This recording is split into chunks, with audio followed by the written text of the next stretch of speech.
I think I thought my prayers could save the world. Like if everyone would just pray the way we are, we'll have revival by breakfast time on Thursday. Yeah. And then suddenly Sammy got sick, and I went from thinking my prayers could save the world to questioning whether they could save my wife. And literally sitting next to her bed as she slipped into seizure after seizure, crying out to God for it to stop, and it not working. And you know, and some people said, well, God's trying to teach you guys something through this. And I felt like kicking them in the nuts and saying, what did you learn from that? You know? Yeah. So we went really quickly on a pretty profound theological journey from a sort of triumphalism to having to acquaint ourselves with the reality of suffering and the cross. And the time lag between crucifixion and resurrection, you know, the God of the universe allowed there to be no answers, no real meaning for an entire Saturday. I mean, that's extraordinary. There was no gospel.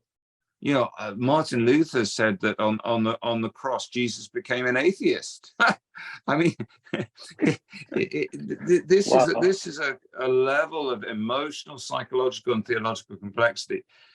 And I can say that through that season, I changed, we changed.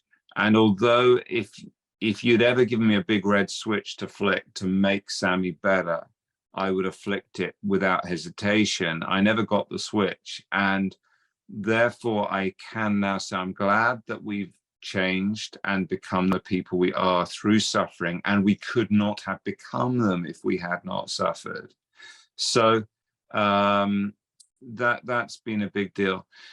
Then I think the primary experience of the people of God through Scripture, of course, is His silence. I mean, you know, He speaks, but you've got 400 years between the end of Malachi and the start of Matthew, and we kind of we kind of miss that. We miss, you know, the fact that Anna and Simeon had prayed their whole lives before they held the baby in the temple.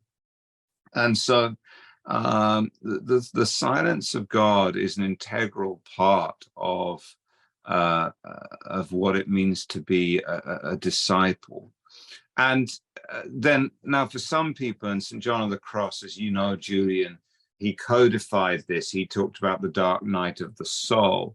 And there are particular seasons where God sort of seems to almost withdraw, speaking in the ways he once did, in order to mature us and draw us deeper into himself.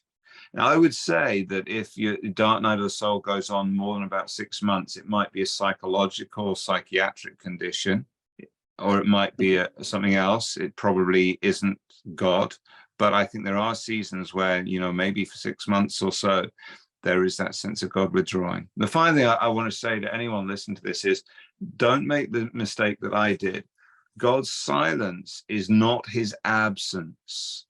It is just his presence manifesting in another way. Okay? So God's silence is not his absence, because he has promised, I will never leave you. I will never forsake you. I will be with you even unto the very end of the age. God's silence is his presence manifesting in a different way. And I think a mature disciple is familiar with both God's voice and God's whisper. You know, there were times God doesn't shout, but he whispers. They're familiar with God's voice supernaturally, dreams and visions, but also very naturally, conscience, intuition. And they're also comfortable with the fact that sometimes, you know, God doesn't continually shout. Sometimes he does fall quiet for a while.